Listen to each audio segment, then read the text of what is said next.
অরুণোদয় বন্দ্যোপাধ্যায়, আমি মনে করি এই মৃত্যু রহস্যজনক শুধু না, অনেকেই এটাকে খুন বলে বলছেন, এমনকি কলাকুশলীরা পর্যন্ত বলছেন।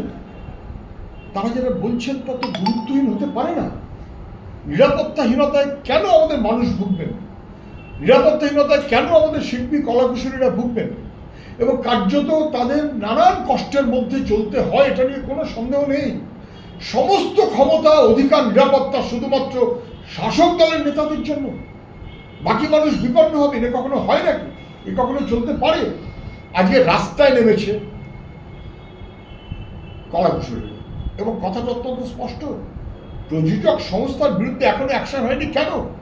তার যারা মাথা তারা এখনো গ্রেপ্তার হয়নি কেন? তার মাথাকে বাঁচাচ্ছে কেন? কে বাঁচাচ্ছে?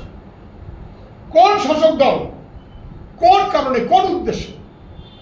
রাহুল অরুণোদয় বন্দ্যোপাধ্যায়ের অস্বাভাবিক এই মৃত্যু, তারপরেও ছাড় পেয়ে আছেন কেন? তৃণমূলের দাসত্ব করছেন বলে?